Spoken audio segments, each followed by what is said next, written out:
So first, it's a real delight to be here, having this opportunity to present the CEO Imperative Study to the Renaissance Executive Forum's global community. It's a real privilege for us to share these insights, and we're going to spend the next few minutes, the next hour with you, talking about business transformation. So how the CEOs of the world's largest companies are feeling the impact of business trends, how they're responding in terms of changing their organizations, what some of those gaps in their ability to respond are, and then how we see global corporations and CEOs need to respond to those trends and how they can bridge those capability gaps. So first, a word about the CEO Imperative Study, something that we've been doing for a few years now. This is actually our third edition, something that we do every 2 years. Now, our first CEO Imperative looked at the need for corporations to be able to disrupt or be disrupted in light of industry convergence and fast scaling startups. And so we asked global CEOs to self-assess on their capabilities in terms of innovation and leadership and culture and external sensing related to disruption. Then, in light of growing stakeholder expectations for CEOs to respond to global challenges, we did our second CEO Imperative, getting the CEOs' views, their investor views, and their board views on the role of CEOs in large corporations in addressing things like climate change or income inequality or gender inequality or racial disparities. And we found that all three constituencies, CEOs and board members and investors, were aligned on the need for CEOs to take a stand. And now this third study takes the perspective that with the imperative new capabilities and new expectations, there is an imperative for a new enterprise. For a number of years, a number of forces, whether digital or the future of work or the sustainability imperative or new stakeholder expectations, have been reshaping the enterprise. With the pandemic, those forces arrived in full force simultaneously. And now business transformation, delaying business transformation, is no longer an option. Now is really the time to acquire that DNA, those key characteristics of the future enterprise. The CEO Imperative is centered on a global survey of CEOs of Forbes Global 2000 companies. So these are companies that range in revenue from $1 billion to $50 billion or more.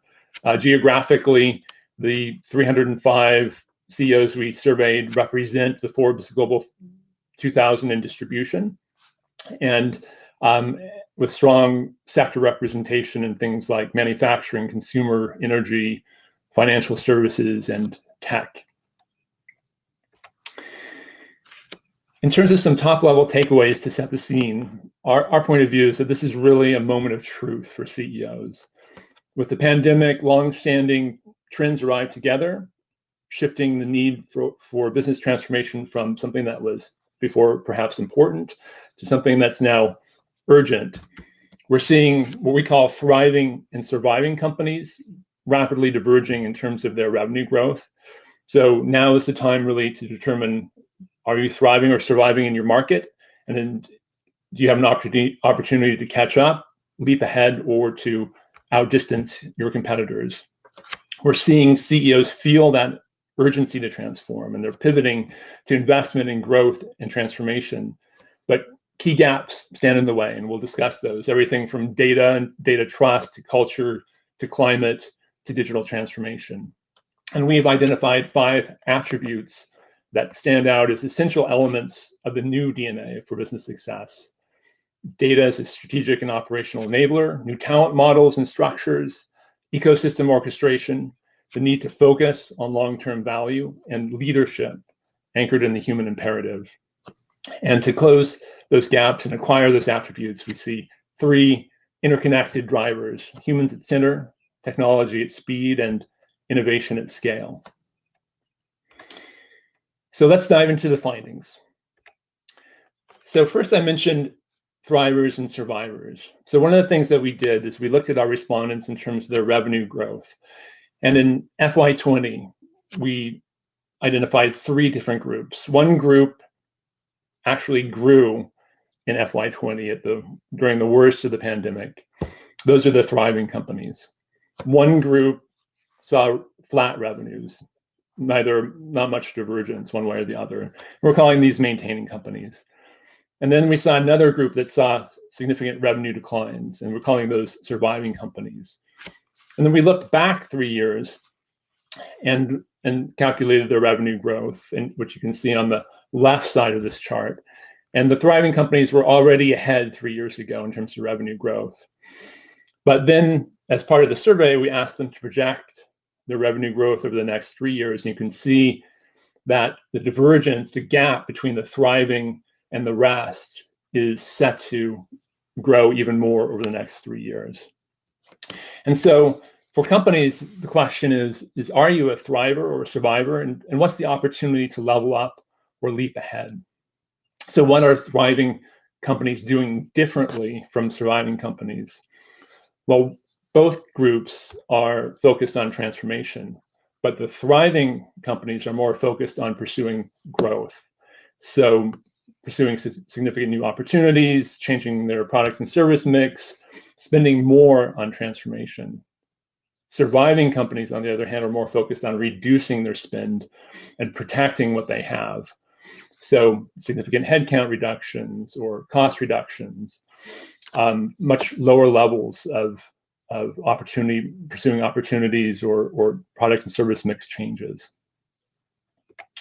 And so in that context, global CEOs feel the urgency to transform.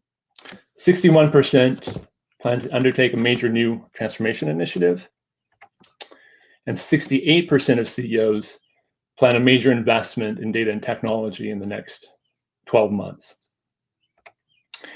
And 65% expect to spend more on transformation over the next 3 years than they have in the prior 3 years. And this is key. Only 22% say transformation will be paid for. These transformation initiatives will be paid for by cost reduction. So these are new investments in business transformation that are not going to be offset necessarily by cuts. And here's really the key thing, is that 46% of the respondents have investor support to make strategic investments, even if those investments reduce near-term EPS and dividends. So those 46%, that half, have investor support to make some really long-term investments now that are not going to have immediate ROI. Conversely, the other half could be disadvantaged in that they have to show that ROI more immediately. One of the things we asked the CEOs is, what are the trends that are driving the most change in your organization? And perhaps no surprise, tech and digital innovation and customer expectations came up as the leading trends. But while these trends are not new, they're newly urgent, as you can see, or we've seen by the market share caused by the pandemic, the shift to digital, the shift to remote work, changing customer preferences. You can also see here the global supply chains shifts coming into play, and then down the line for things like new business models, stakeholder capitalism, distributed workforce, sustainability, and geopolitics. Now the balance changes by sector. So energy naturally energy companies naturally are seeing a much greater influence by the sustainability imperative. Finance companies, now that ESG metrics and ESG risk are coming to the fore, are being driven by stakeholder capitalism. Consumer, no surprise, are seeing customer expectations come to the fore. Then we asked, okay, given those trends, what areas in the enterprise do you expect to make the most changes in the next 3 years? And here on the left, we see what the CEOs responded. So risk, innovation, and capital allocation decision-making were the top three. And then supply chain and business models, product and service portfolio, and then a series of people and talent and leadership, org structure and culture and purpose, call them the human elements. Then we asked one step further, okay, so what are your priorities, your transformation priorities in those areas? And here I think we'll see some priorities that make a lot of sense given the pandemic and this disruption that we've seen. So here are just for the top three. So in risk management, CEOs want more data-driven risk analytics. They want more focus on enterprise resilience and existential risks. And they want to increase the importance of ESG factors and risk assessments. So innovation processes, they want to innovate faster, accelerate idea generation, trials, assessment. They want to move the organization to be more innovative and risk-taking, and they want to get closer to the customer. And in capital allocation decision-making, they want consistency, efficiency, visibility, and speed. But underlying all of this is really a focus on the human dimensions. So 68% of CEOs have at least one people-related transformation priority, call it whether it's talent, leadership, organizational structure, culture, and purpose. And this makes sense because people are either the catalyst of transformation or the potential impediment to transformation. You have to bring your people along, you have to bring your culture along in the transformation journey. As part of the survey, we benchmarked the companies in several areas. And one of those areas was in generating value from data. And what we found is that data is a key challenge, especially data trust. And we asked, which of the following statements apply to your organization? We deliver timely insights for better internal and customer outcomes. 51% of CEOs said, yeah, that applies. Our risk assessment is adequately data-driven, 49%. Fewer say we have seamless data access enterprise-wide. Fewer say we combine machine and human data effectively, less than half. But where there's a real gap is in the statement, customers trust us with their data. Only 34% of CEOs affirm that, which is kind of a striking number. So while cybersecurity and concerns about privacy and AI are certainly key drivers of this, so is a disappointment that a lot of customers feel about their experiences, their data-driven experiences, and the delivery on the promises that companies are making about data usage. So as companies think about business reimagination, creating new business models, creating new customer propositions, data is at the center of this. And if customers don't trust companies with their data, it's going to be a barrier. And culture plays into this. So similarly, we asked the CEOs to answer respond to a series of statements around culture. And culture is critical to innovation, it's critical to agility, it's critical to being able to move your organization in a direction. And culture being at the center of people, being created by people, can be both an accelerator or a barrier to things like agility and innovation and diversity. So, for example, one of our CEOs, going back to the data example, said, you can hire data scientists, you can create a data innovation center, but if you don't create a culture that uses data differently, you're not going to realize the return on your investment. And so when we asked the CEOs, can you affirm that you make decisions with agility? So 55% said yes. Slightly fewer said we have a clear purpose shared by all employees, and fewer still said we maintain purpose and culture with remote and distributed teams. But here's where you get into the the culture barriers to transformation. Only 35% said that their organization embraces continuous transformation. Only 32% said mid-level leadership models shared purpose and vision, and only 28% said we create diverse and inclusive teams at all levels. And that's in the organization. In the C-suite, we said, what's the single most important change you would like to make to your C-suite? Well, more streamlined decision-making, said the CEOs, 32%, or new roles for changing market imperatives. But very few said greater diversity, and even fewer still said to bring in talent from outside the company for new perspectives. So CEOs are prioritizing more efficient decision-making in the C-suite over diversity. So given these culture challenges and given these priorities in the C-suite, is it time to appoint a chief culture officer to drive the culture that's going to help drive transformation? We also assessed the companies around ecosystems.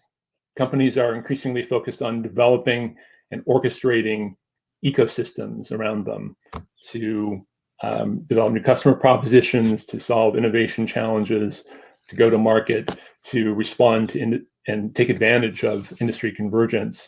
But what we're finding is that only a minority are actually making significant investments to do so. So we see that 50% of respondents say we make forecasts based on the contributions of ecosystem partnerships. 47% of minority say we're making significant investments to manage ecosystem business partnerships. But only a third, 31%, say we have an external ecosystem of business partnerships as part of our strategy. So it's still a lot is coming from the bottom up rather than the top down. And only 17% say one person is the clear owner of cultivating and managing ecosystem business partnerships. And while these results might seem on the low side, if you'd actually made the same assessment a couple of years ago, the numbers probably would have been much lower. So while there's a lot of work to do on ecosystems, there is positive change as global corporations pick up and begin to execute on ecosystems.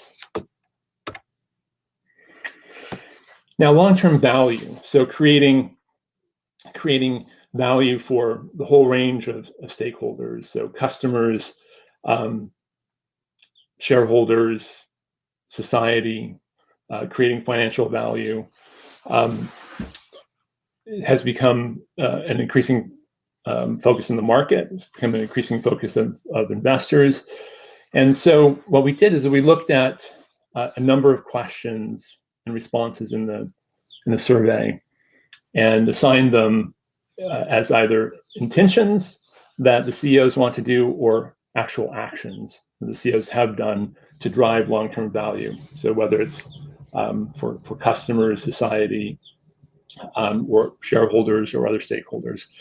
And what we found is that there's a gap between intention and action. So if everyone's intention was high and their actions were high, they'd all be clustered in the upper right. What we find is that they're really clustered in the middle, and that actions don't match intentions, and even worse, a lot of times the intentions are low and the actions are low as well.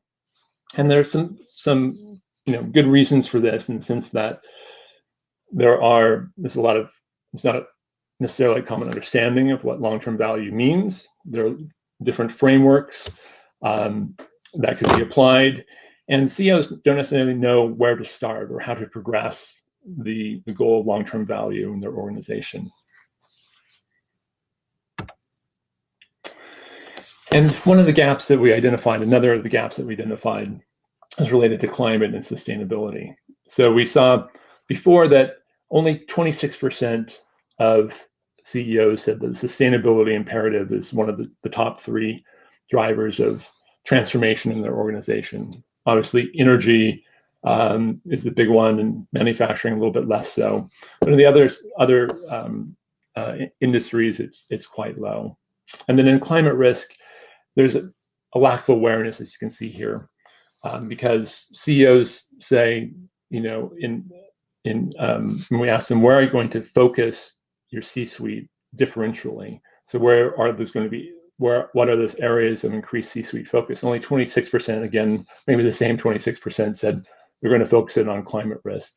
And in other sectors, in sectors like technology and finance, that percentage is quite low. Only energy is really focused on energy CEOs are focused on directing their C-suite towards energy. So that brings me to this full chart of CEO priorities for their C-suite. So we asked, okay, what are those areas that your C-suite needs to focus on to drive growth? And digital transformation is at the top. Digital transformation really remains unfinished business. This is partly because prior efforts and initiatives were one-off, or maybe they were sort of limited in scope. But what the pandemic showed is that digital transformation needs to be continued. But more than that, it needs to be continuous. The pace of change, the pace of technology change is so great you can't have just a single transformation. Long-term value comes up as the second priority overall, 47%. And that shows how important this idea of long-term value and creating value for stakeholders broadly, not just shareholders, has become. And then you see some really interesting divergences and different areas of focus in the different sectors. And so technology is focused on technology. CEOs say their C-suites need to focus on AI and data science and cybersecurity. And a third of them say quantum computing. Energy, geopolitics comes up much more than other sectors. And in manufacturing, it's long-term value. So while the overall numbers point to digital transformation and long-term value, when you get into the sectors, there are some interesting differences. So then we wanted to probe in terms of what they thought were, what are the key characteristics, both of future effective leaders, but also of future successful enterprises. So we gave them three choices for characteristics of effective leaders. So one, the top two, leads with compassion, and compassion comes from empathy, sets an example of experimentation and risk-taking, drives a transformative mindset. Then just slightly down the list, takes time to think the unthinkable, and by that we mean think outside the normal bounds of your business about possible futures and possible events, and makes data-driven decisions. Interestingly, however, given the focus on long-term value that we just saw, fosters trust and stakeholders' confidence is only 21% said that, and that's an interesting gap, especially given the data trust gap that we saw earlier. And then for the most important characteristic of the successful future enterprise, we gave them one choice, and the top response was focused on long-term value, 26%. The next one was embedded in ecosystems, 21%, and you can see how the rest fall out. Some said it was more data and technology driven, some said human-centered or low carbon and sustainable, or self-disrupting and innovative. And there are some, regional differences. In Asia Pac, for example, data and technology driven was more important. In Europe and EMEA, long-term value was more important, and the Americas was somewhere in between. And I think a good quote to kind of sum up this first section is that the new model requires leaders who can create an environment that unleashes human magic, and that's from Hubert Joly, the former CEO of Best Buy. And so we've talked a lot about the what of transformation. So what's driving transformation, what are CEOs focused on in terms of the change, what are the gaps. And now we're going to talk more about the how. So how can we overcome those gaps, and what are the attributes that companies, and how can companies acquire the attributes of the future enterprise? So with that, let me hand it over to Priyanka to take us through the next section. Thank you, John.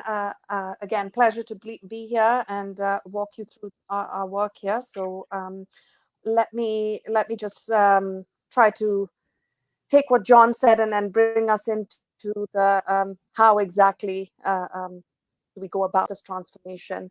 I think, as John set up in the beginning, the pandemic has accelerated and compounded forces that were already starting to reframe and recast the purpose structure of enterprises. And what we're seeing now, as the pandemic sort of continues its course and we're sort of hopefully coming out on the other end, is the future is much more dynamic, and it will require companies and their CEOs to adopt a mindset of continuous transformation, and think about how operationally, from a business model perspective, from a talent perspective, how are you going to embrace this dynamism, and what characteristics are going to be key to organizing your strategy around. And so as we went through the study and heard what CEOs of the biggest companies in the world had to say, what it really came down to there are 5 main attributes that will shape or that are the DNA for business success in the future. Starting off with data, and this is really no surprise to any of us, right? Data is a strategic and operational enabler. But I think what we have to recognize now is that data is becoming the new factor of production, and that requires a completely different perspective on how companies look to wield data. So I think it's really important that CEOs recognize, and they do, that data science is going to be a key differentiator in the next 5 years for the most successful companies. That the most competitive companies in the next 5 years will be defined by delivering data-driven experiences, but at the same time they have this gap where customers don't trust them with their data, as John highlighted. And so this trust gap is really a big problem, because it's going to slow down the innovation engine. It's going to stall transformation efforts. If you are not trusted with your customers' data, you cannot serve them in a personalized fashion. And it's now time, it's still early days for the data-driven enterprise, and I think it's now time for CEOs to understand the importance of data and think about how they reframe how to obtain that data, manage that data, use it, and scale it. Because depending on how you manage the life cycle of this data is what's going to earn you the trust and respect of your customers, and in turn growth, profitability, and so on. So EY have been thinking about is taking a value first approach, and embedding trust into every part of this life cycle of how data is getting used. By that trusted intelligence that's going to flow through your organization is going to unearth the experiences. It's going to drive the value proposition that customers are going to be delighted by, and that's going to earn you the loyalty of your customers. So we think this is a tremendously important pillar for the DNA of the future enterprise. Next, I think John also touched upon this in some of the data that we showed you. Talent is becoming extraordinarily important because the nature of how and where we work is changing, right? And that's been happening for years, but obviously the pandemic has just accelerated it tremendously. And we're seeing that the CEOs in our survey population, they recognize that empathy and soft skills are going to be key to management capabilities in the next 5 years. They see that we're going to need some new performance metrics and rewards mechanism to onboard, promote, to do onboarding, promotion, and leadership planning, succession planning. They see that small autonomous teams working together in a flat organization structure will deliver the best outcomes. But how do you get there? What is it going to require, right? And I go back to this ethos of the continuous transformation mindset, because if you're going to live in a more dynamic future, your employees are going to have to also embrace that uncertainty and be able to pivot on a dime, to be nimble, be resilient in the face of relentless change. And so embracing that mindset of continuous transformation requires that you enable them to change quickly, to give them the tools and the infrastructure necessary, and the risk taking ability necessary to thrive in this dynamic future. And then, of course, it's about attracting diverse talent and being able to upskill and reskill your workforce, the existing workforce, to meet the challenges of the.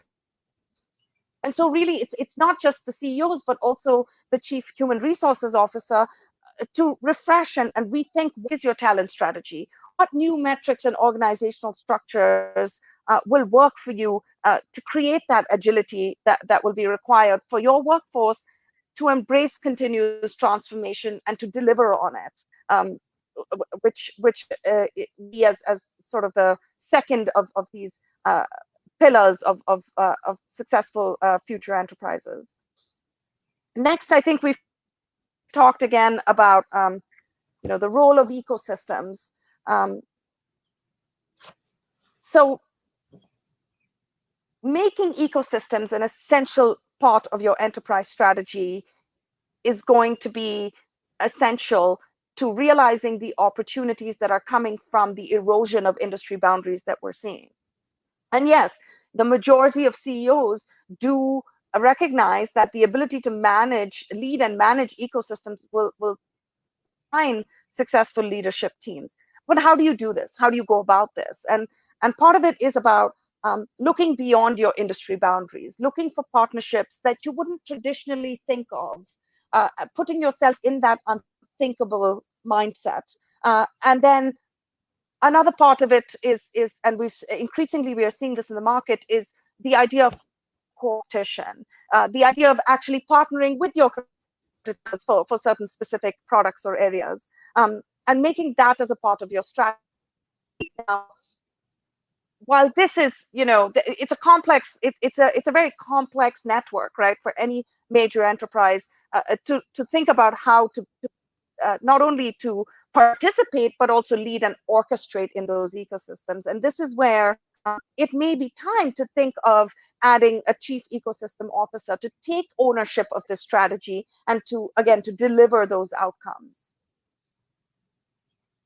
The sort of the fourth pillar that we see of the successful future enterprise, and this should again come as no surprise given the first part of this presentation, is the focus on long-term stakeholder value.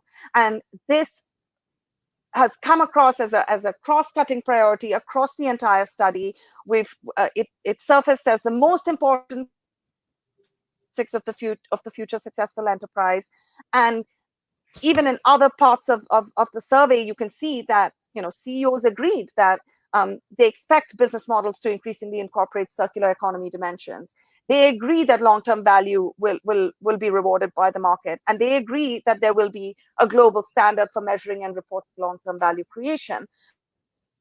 John pointed out there is a gap between the intention and the say and the do.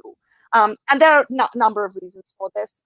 Part of it is, this is a relatively new construct in the business world.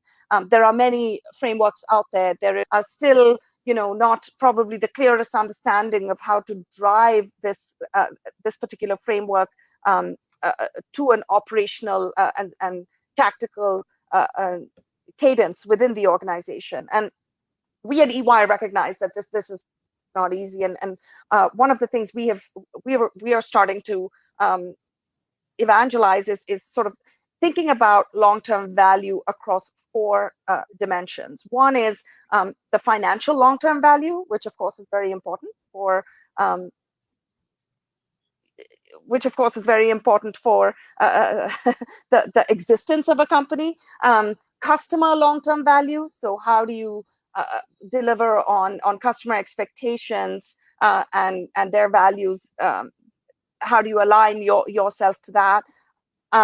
People, so delivering long-term value to people, so your employees, your partners, your suppliers, and then lastly to society at large. And so the last characteristic is leadership anchored in the human imperative. And so, leads with compassion, and this relates to empathy, because to have compassion, you have to have empathy. And so understanding, approaching business challenges from the customer's perspective, but also your employees' perspective, in order to be able to enable those employees to deliver the customer outcomes that you want. To drive kind of experimentation and risk-taking, the CEO needs to exemplify that, and then also to drive a transformative mindset. And when we look at some of the other data, so 89% agree that the CEO must lead disruptive innovation and business reimagination. And then 80% agree that establishing stakeholder trust will become an increasingly important part of the CEO's job. So making that human-centered decisions, so both for your customers and their challenges, and developing trust in order to be able to deliver those data-driven experiences that are so important, because without trust, you can't acquire and maintain and deliver the data for those experiences. But then also trust from your employees that you're going to be able, that you have empathy for their challenges, and you can approach business solutions through the prism of their challenges, so that they can deliver for the customer. John, thank you. I apologize, everybody. I got cut off here. My internet is apparently not very strong today. Thanks, John. Sorry. Thanks. I think you wrapped up on this particular slide, so maybe we move ahead. Okay. Thank you. And so this is really the crux of the how, right? Is if these are the 5 pillars of the successful future enterprise, then what is it going to take to get there? How do we achieve that success?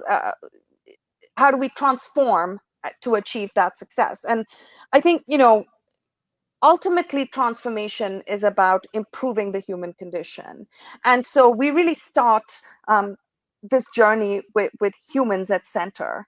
And this is about, radical customer centricity, and also radical employee centricity, radical human centricity, as it were, to put the human impact at the heart of every decision that gets made, every strategic choice that gets made, and understanding the impact of that before executing. And this is, especially so in the case of embracing new technologies. We saw sort of, one of the big strategic focuses of the C-suite being AI and data science, and we're all aware of the ethical risks of AI, and so really trying to understand what it means to embed and embrace AI and data science, and what that impact is on the human experience is going to be extremely important as you orchestrate the transformation and look to leverage data as a strategic and operational enabler. And then I think, of course, given the level of the level of digitization, the emphasis on the digital and virtual experience, technology at speed is going to be tremendously important in the transformation journey, in this journey of continuous transformation, as it were. Now, although leveraging, it's not just about leveraging technology, in our opinion. It's also about creatively deploying it and doing that faster, that's going to be critical. And again, keeping the human dimension at the heart of that decision making, of how you're leveraging that technology, how you're deploying it, what is the impact of, what are the first and second order impacts of deploying that technology is going to be critical. And then third, I think, last but not least, certainly is thoughtfully scaling innovation. And the reason we put thoughtful in there is, again, to embed the human imperative, the human dimension into the innovation process. Ultimately, innovation is about people.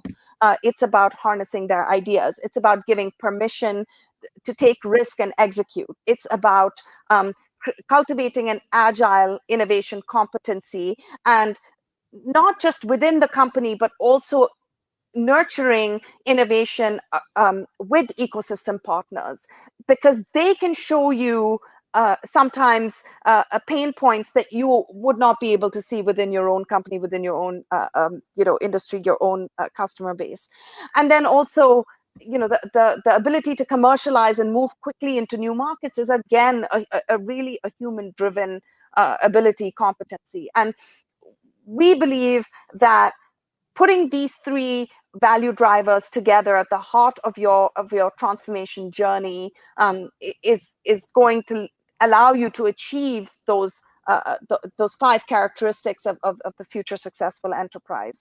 And then, let me just also wrap up quickly about, to take a little view about what does this entail? How do we go through this process? And one of the things that we at EY have been trying to do with our customers is taking what we call a future back approach. Because look, if you take a step back and you really look at what's going on here, we're basically jumping S curves. We're going from the previous S curve to the next one, which, granted, has been in the making for a number of years, but the pandemic has just, so to speak, pushed us over the cliff, right?